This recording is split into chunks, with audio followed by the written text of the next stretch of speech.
좀 함께 살펴보고자 합니다. 결혼에 대해서 할 이야기가 참 많죠.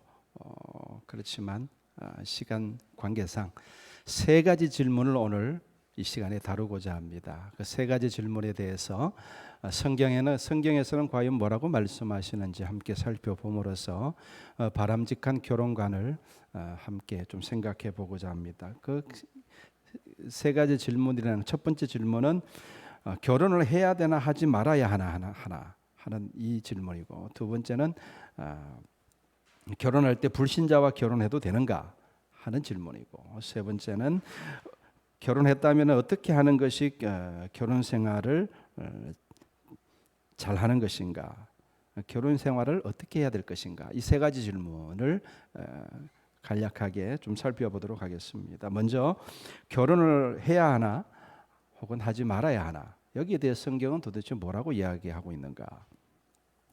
오늘날 젊은이들의 이야기를 들어보면요, 무조건 결혼해야 한다는 생각이 많이 옅어진 것 같아요. 제가 젊었을 때, 그러니까 80년대 90년대 초 말도 이쯤만 돼도 당연히 결혼해야 된다고 생각했어요. 그리고 결혼을 하지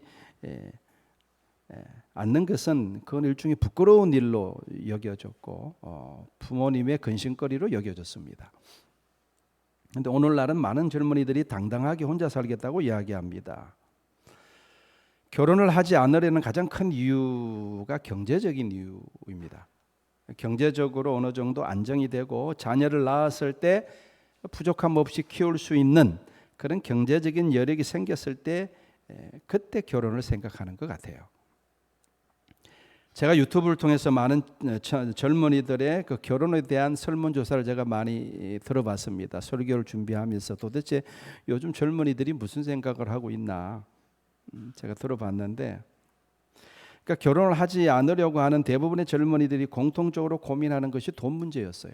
그게 가장 1순위였습니다. 돈이 없으면 결혼할 수 없다, 이 생각이 굉장히 강한 것 같아요. 돈이 없으면 결혼 못한다. 그러면 젊은이들이 결혼에 대해서 무조건 반대하느냐? 의외로 설문조사에 참여한 젊은이들의 75%가 결혼할 마음이 있다고 응답을 했어요. 25% 정도가 결혼할 마음이 없다, 이렇게 응답을 했습니다.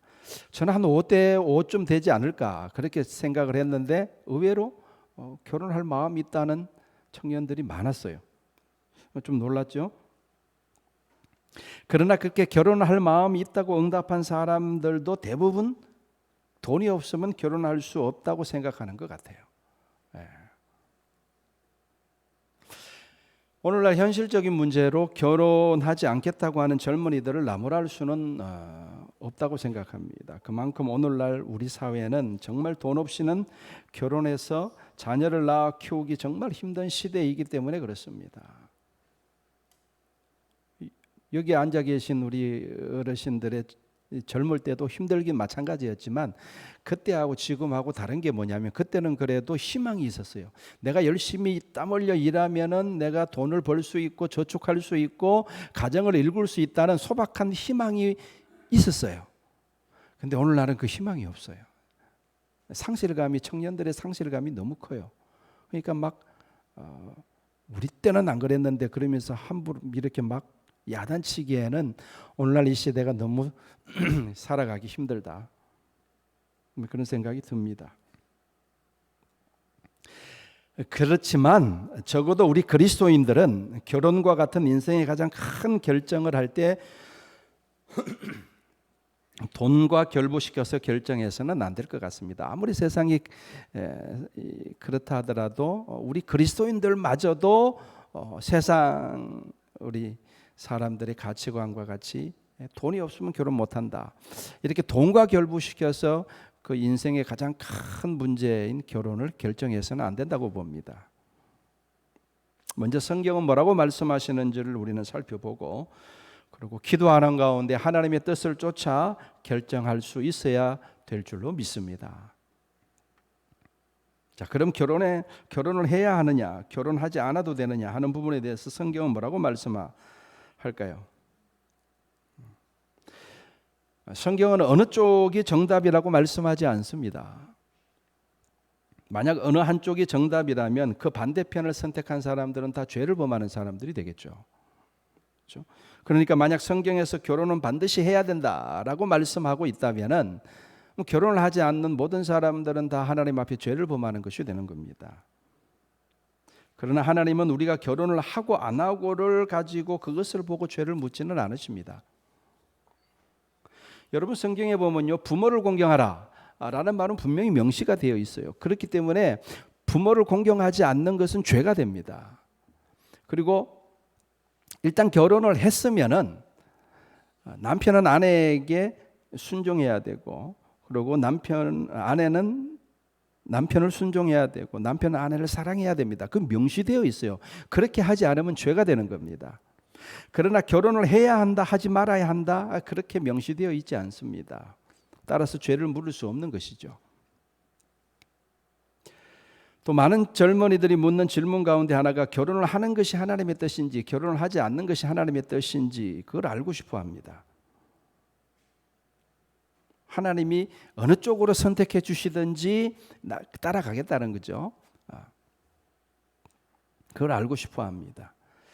자, 이것과 관련해서 우리가 오해하는 것 중에 하나가 결정론이에요. 이걸 좀 설명드리려고 합니다. 하나님의 뜻이 무엇인가 하는 것을 이해하기 위해서 이 결정론에 대한 오해, 이걸 좀 우리가 바로잡을 필요가 있습니다. 하나님께서 나의 미래를 이미 결정하셨다라고 생각하는 사람들이 많습니다. 그래서 하나님은 내가 장차 누구와 결혼할 것을 이미 결정하셨다고 믿는 겁니다. 일종의 결정론이죠. 그러나 그것은 반은 맞고 반은 틀립니다. 분명히 하나님께서 창세전에 모든 것을 결정하셨다는 사실은 분명히 맞는 말입니다. 하나님은 그만큼 전지전능하신 분이시기 때문이죠. 그러나 그것은 반은 맞지만 반은 틀린 이야기예요.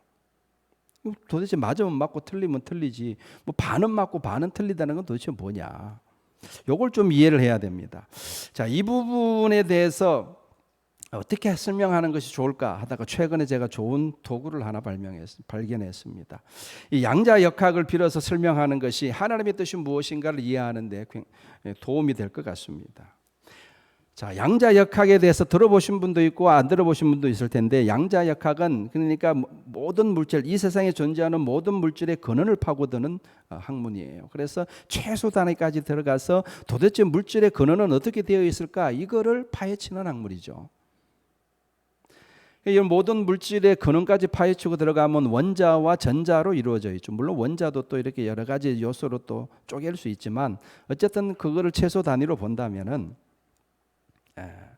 그 아주 지극히 미세한 미시세계를 다루는 거죠. 양자역학에서는 이중슬롯 실험이라는 굉장히 유명한 실험이 있습니다. 이 실험을 통해서 이 전자, 가장 작은 입자 중에 하나인 이 전자가 놀랍게도 입자인 동시에 파동이라는 것을 과학자들이 발견을 한 거예요. 아니, 입자면 입자고 파동은 파동이지 두 가지 동시에 가능하다는, 그래서 양자역학이에요. 이 놀라운 사실을 발견한 겁니다. 근데 두 가지로 동시에 존재하는 것도 신기한데, 더 신기한 것은 뭐냐 그러면은 그 이제 이중슬롯 시험을 통해서 관찰을 했어요.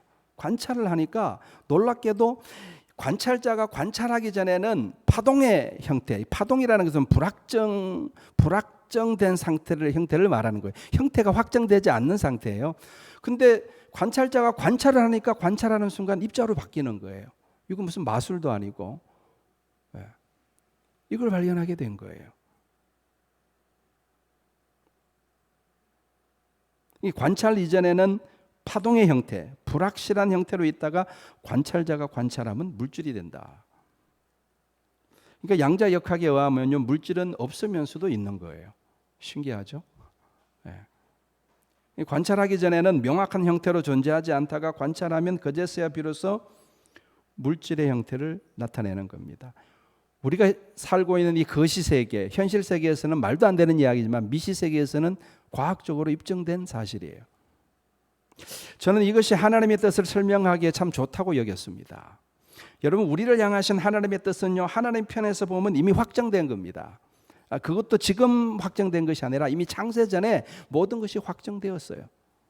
그걸 우리가 흔히 그걸 예정론이라 그러죠. 그런데 우리 인간의 입장에서는 아직 확정되지 않은 겁니다. 여전히 불확실성 가운데 있는 것이죠.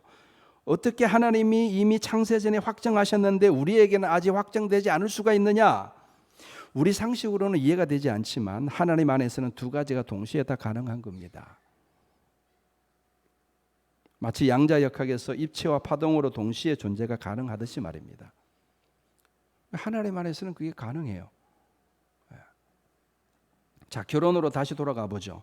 결혼하는 것이 하나님의 뜻일까요? 아니면 결혼하지 않는 것이 하나님의 뜻일까요?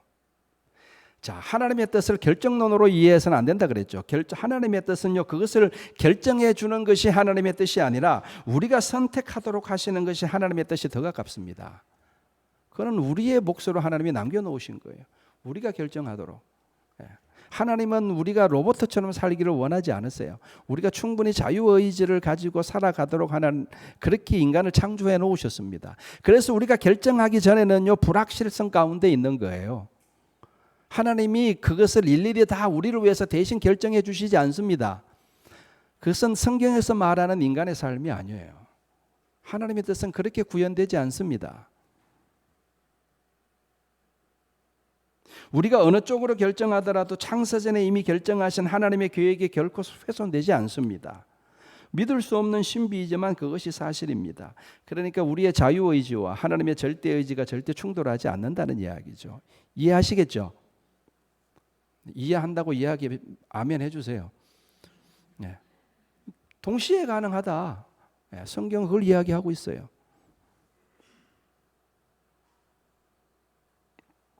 자, 그러니까 결혼해야 되느냐 말아야 되느냐,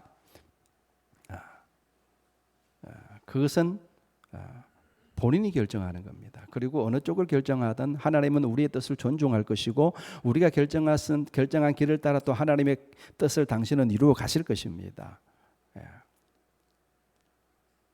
제가 왜 이 주제를 다뤘을까요? 나는 우리 청년들이 어떤 방향으로 결정하든 죄책감을 갖고 살지 않기를 바라는 마음에 이 부분을 다루는 겁니다. 많은 청년들이 죄책감을 가지고 살아가요. 그럼 그 죄책감은요, 내 삶을 이렇게 파괴하는 굉장히 위험한 요소 가운데 하나가 죄책감입니다.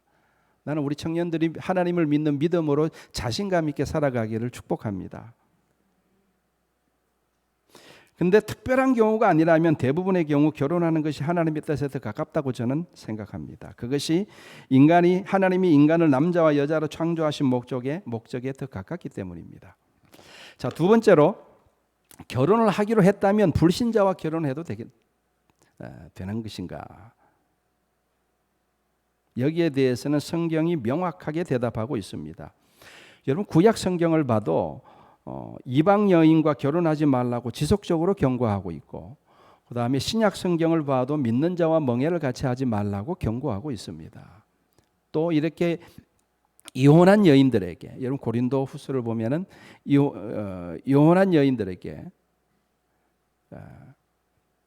다시 결혼하려면은 주 안에서 하라, 이렇게 우리에게 말씀하고 있습니다. 그러니까 믿지 않는 불신자와 결혼하는 것은 하나님의 뜻과 하나님의 뜻에 합당하지 않다. 성경이 분명히 말씀하고 있습니다. 여러분, 성경에서 이방 여인과 결혼해서 하나님의 징계를 받은 대표적인 사람이 솔로몬이죠. 솔로몬이 어떤 사람이었는지 여러분 잘 아실 겁니다. 그는 왕위에 오를 때부터 정말로 하나님을 경외했던 사람이고 하나님을 지극정성으로 하나님을 섬겼던 사람입니다. 그래서 하나님으로부터 놀라운 선물을 받죠. 지혜의 선물을 받고 거기다가 하나님이 부귀영화까지 안겨주셨죠. 근데 열왕기상 11장에 보면은 솔로몬이 많은 이방 여인들을 사랑하게 되었다라고 말합니다. 그 이방 여인들이 솔로몬 왕의 마음을 여호와 하나님으로부터 이방 신들에게로 돌렸다, 이렇게 말씀합니다. 그러니까 솔로몬이 처음부터 이방 신을 섬기고자 하는 마음이 없었는데 결혼한 그 많은 굉장히 이렇게 아내들이 많았잖아요. 그 많은 이방 여인들이 솔로몬의 마음을 움직인 거예요. 그래서 결국은 그 마음이 하나님께로부터 이방 신들로부터 돌아서게 만든 겁니다.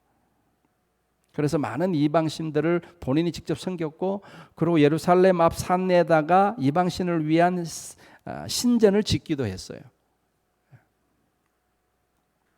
이런 일들로 인해서 하나님의 진노를 싸게 되죠. 하나님이 진노하십니다. 그리고 에돔 사람 하닷을 일으켜서 솔로몬의 대적이 되게 하셨고, 그 하닷은 르손이라는 사람도 또 그렇습니다. 그 두 사람이 솔로몬 왕의 일평생의 대적자가 되고 가시 노릇을 하게 됩니다. 그런 일이 사실은 없을 수도 있었는데, 정말 이렇게 평안함 가운데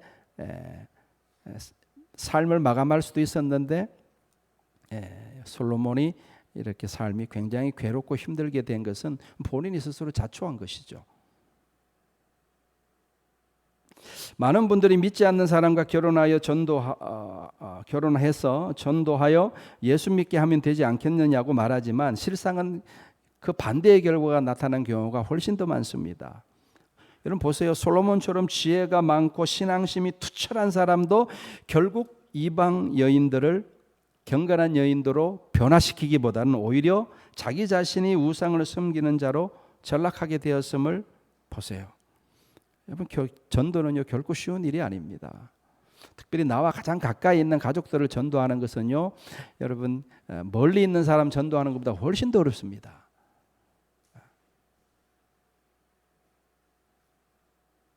믿지 않는 사람과 결혼하는 것이 하나님의 뜻인가? 이런 주제로 유튜브 영상을 제가 보니까 거기 한 300개 정도의 댓글들이 달렸는데, 그걸 제가 일일이 다 읽어봤는데 대부분의 글들이 뭘 말하냐 그러면요, 자기 사연을 올린 거죠. 대부분의 사람들이 믿지 않는 사람과 결혼을 반대하고 있더라고요.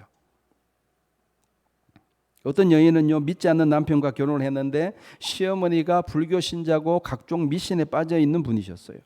그리고 남편 주위의 사람들도 다 믿지 않는 사람이고 온통 세속적인 가치관을 가진 사람들 뿐이라서 본인이 하루하루 고통 가운데 살고 있다고 하소연했습니다. 하지 말았어야 될 결혼을 했다고 고백하면서, 그러면서 자기 남편을, 그리고 그 시댁을 변화시킬 수 있다고 생각한 자신의 교만을 이제 회개한다, 이렇게 고백을 해요. 어떤 여인은. 또 어떤 여인은 자기 아빠가 비기독교인이었는데 엄마는 이제 기독교인이었고, 근데 어떻게 결혼할 수 있었느냐? 그 엄마하고 결혼하려고 연애할 때 이렇게 교회를 몇 번 나갔어요. 그리고 결혼한 후에도 잘 나가겠다고 철떡같이 약속을 해놓고 결혼하고 그 약속을 배반한 거예요.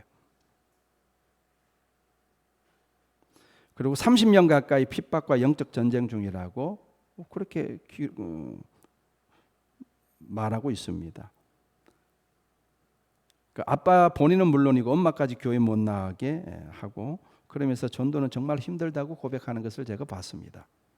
그 밖에도 대부분의 사람들이 믿지 않는 사람과의 결혼을 반대하고 있었습니다. 자, 그렇다면 믿지 않는 사람과는 무조건 결혼하지 말아야 하느냐? 여러분, 불가항력적인 경우라는 게 있어요. 그러니까 내가 어떻게 할 수 없는 경우가 있단 말입니다. 그러니까 내가 부모된 입장으로서 내가 아무리 반대해도 기어이 자식들이 믿지 않는 사람과 결혼해 버리는 경우도 있죠. 그럼 어쩔 수 없죠. 또 이런 경우도 있습니다. 하나님이 개입하셔가지고 예를 들어가지고 청춘 남녀의 눈에 콩깍지가 끼게 만드는 거예요. 하나님이 개입하시면 그런 일이 일어납니다. 무조건 그럼 결혼해야 되는 거예요. 그래서 믿지 않는 사람과 결혼하게 되는 경우도 있습니다. 특별히 배우자와 그 집안을 구원하시고자 하는 하나님의 그 뜻을 이루시기 위해서 하나님이 그렇게 하시는 경우도 들어 있어요. 그래서 그 한 예를 제가 읽어봤는데, 그 댓글을 단 사람 중에 이분은 목회자의 딸로 태어나가지고 모태신앙이죠. 신앙생활을 계속 한 여인이었는데, 근데 한 남자를 만나게 되었는데 종교 문제로 헤어지기에는 자기 남편을 너무 사랑했다는 거예요. 그래서 그 남자와 결혼하게 되었다고 합니다. 비록 불신자 가정에 시집을 갔지만 하나님이 자신을 그 가정에 보내셨다고 그 여인은 확실하게 믿고 있었어요. 그리고 자신이 사랑하는 남편을 위해서 눈물로 기도하였다고 하였습니다. 그런데 이 여인은 결혼하자마자 암에 걸리게 돼요. 남편이 지극정성으로 간호해 주었습니다. 암은 점점 퍼져가지고 사기까지 진행이 되었고 그럴수록 더욱더 하나님을 향한 믿음을 그 여인은 나타냈으며 그것을 묵묵히 그 옆에서 남편이 보았습니다.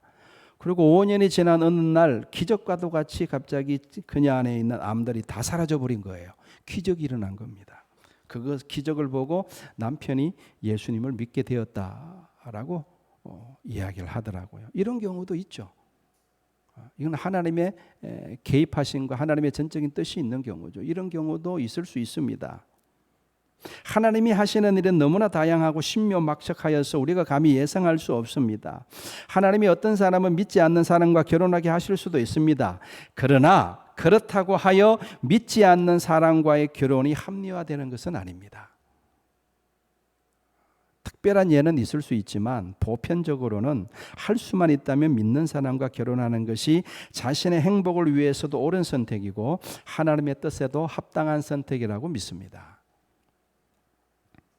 자, 마지막 세 번째, 결혼을 그러면 한 상태라면 결혼 생활을 어떻게 해야 하는가? 이 부분에 대해서 잠깐 살펴보겠습니다. 오늘 우리가 읽은 본문은 이 부분에 대한 권고이죠. 이 결혼 생활을 어떻게 해야 될 것인가? 그냥 오늘 가장 중요한 부분 하나만 이야기를 하겠습니다. 자, 오늘 본문의 아내들에게는 뭐라고 권고합니까? 뭐라고 말씀합니까? 남편에게 복종하기를 죽게 하듯 해라. 남편에게 복종하라고 성경은 말씀합니다. 이게 너무 심한 요구가 아닌가 하는 생각이 가장 먼저 들죠. 복종하라니. 2000년 전에는 통할 수 있는 말인지 모르겠지만 오늘날과 같이 남녀평등 시대에는 가당치도 않는 말씀이라고 생각할 수도 있겠습니다. 그러나 여러분, 성경 말씀이 시대에 따라 변할 수 있는 것이 아니라면은 우리는 이 말씀의 의미에 대해서 깊이 생각해 봐야 됩니다. 왜 성경은 우리에게 이렇게 명령하고 있는가 생각해 봐야 되겠죠. 자, 성경이 무리한 요구를 하는 것은 아내에게만 무리한 요구를 하는 게 아닙니다. 남편들에게도 뭐라고 말씀합니까? 남편들아, 아내 사랑하기를 그리스도께서 교회를 사랑하시고 그 교회를 위하여 자신을 주신같이 하라 라고 말씀합니다. 여러분, 예수님이 교회를 사랑하셨듯이 우리도 아내를 남편들도 아내를 사랑해야 된다고 말합니다. 여러분, 예수님이 교회를 어떻게 사랑하셨어요? 자기 자신을 주기까지 사랑하셨습니다. 예수님은 교회를 위해서 자기 목숨을 내어놓으셨습니다. 그러니까 아내를 위해서 자기의 목숨을 내어놓으라고 남편들에게 말하는 거예요. 이것은 아내에게 남편에게 복종하라고 명령하는 것만큼 어려운 주문입니다. 성경이 이처럼 우리가 실천하기 어려운 주문을 하는 의도가 무엇일까를 생각해 봤습니다. 하나님의 뜻이 무엇일까? 이걸 깊이 생각하다가 두 명령 사이에 공통점이 있음을 발견하게 되었습니다. 보세요. 여러분, 아내들이 어떻게 하면 남편에게 복종할 수 있을까요? 불가능한 일은 아니죠, 그죠? 어떻게 하면 남편에게 복종할 수 있을까요? 네? 그것이 가능하려면은 아내는요, 자기를 부인해야 됩니다. 자기를 버려야 해요. 그러면 이 명령에 순종할 수 있습니다. 마찬가지로 남편들이 자기 목숨을 내어놓을 정도로 아내를 사랑하려면 어떻게 해야 합니까? 이건 역시 자기를 부인해야 됩니다. 자기를 버려야 해요. 그러면 가능합니다.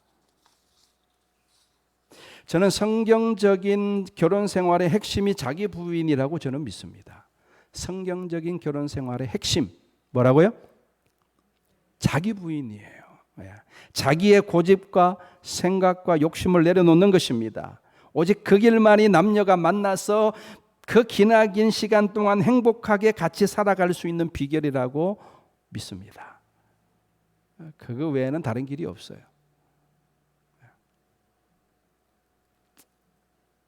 부끄럽지만 제 이야기를 하면은 제가 목회자잖아요. 결혼을 했는데 지금 생각해 보니까 이제 정리가 되는 거예요. 제가 젊었을 때는 이게 정리가 안 됐는데 지금 생각해 보면은 40대 후반까지는 아내에게 당신은 나의 돕는 배필이 되어야 된다. 이걸 굉장히 제가 강조했던 것 같아요.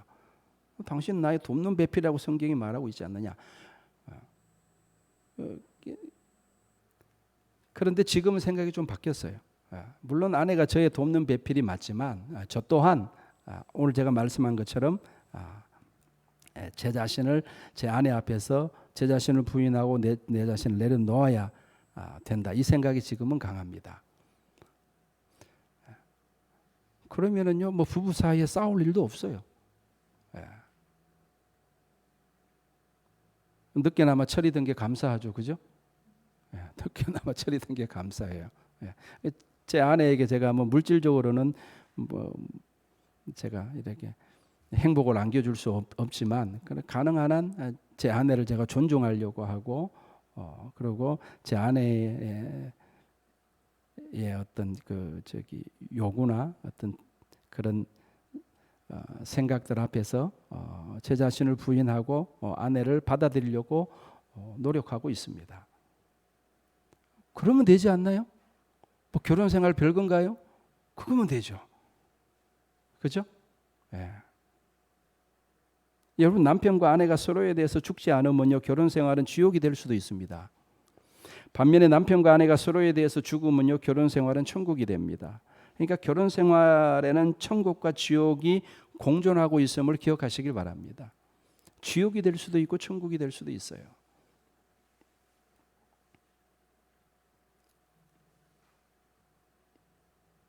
자, 이제 말씀을 마무리하겠습니다. 저는 할 수만 있다면 젊은이들이 결혼하기를 원합니다. 저는 그것이 하나님의 창조적인 목적에도 합당하고 우리가 하나님의 마음을 이해하는데도 결혼이 도움이 된다고 저는 봅니다. 여러분 보세요. 결혼해서 남녀가 서로 결혼해서 하나됨을 이루고 또 자녀를 낳아서 기르는 것이 이게 쉬운 일은 절대 아니죠. 이건 어렵고 힘든 일입니다. 제가 애를 4명 낳아서 길러봐서 압니다. 정말 이거는 뭐 쉽지 않는 일인 것은 틀림없는 사실입니다. 그러나 그 어렵고 힘든 삶의 여정 속에서 우리는 진정한 삶의 기쁨과 만족을 누릴 수 있습니다. 그리고 그 결혼 생활을 통해서 우리를 이렇게 창조하신 우리를 낳으신 아버지 하나님의 마음을 비로소 우리는 이해할 수 있게 되고 깨달을 수 있게 되고 그리고 우리 주 예수 그리스도의 성품을 닮아가게 되는 것입니다. 그래서 저는 우리 청년들이 결혼하기를 바랍니다. 우리의 삶의 목적이 예수님을 닮아가는 것이라면 결혼하는 것이 훨씬 더 유리합니다. 쉽지 않는 결혼 생활을 통해서 내 인격이 연단되고 내 모난 성품이 다듬어지기 때문입니다. 만약 내가 하고 싶은 대로 살고자 한다면 결혼하지 않는 것이 훨씬 더 낫습니다. 아직 그런 마음이라면 여전히 우리 청년들이 여전히 그런 마음이라면 나는 내 마음대로 하고 싶다 이런 마음이라면요 아직 결혼할 준비가 안 된 거예요. 결혼하지 않는 것이 낫습니다. 그런 마음으로 결혼하면은 그 결혼은 온전히 유지될 수가 없습니다. 결혼이라는 것은 나의 욕망을 이루기 위해서 하는 것이 아니라 하나님의 뜻을 이루기 위해서 하나님께서 예비하신 선물임을 기억하시기를 바랍니다. 자, 오늘 말씀을 통해서 결혼에 대한 생각들이 좀 정리가 되었으면 좋겠고 바라기는 우리 청년들이 정말 주 안에서 아름다운 결혼을 하고 아름다운 가정을 이룰 수 있기를 주님의 이름으로 축원합니다. 기도하겠습니다.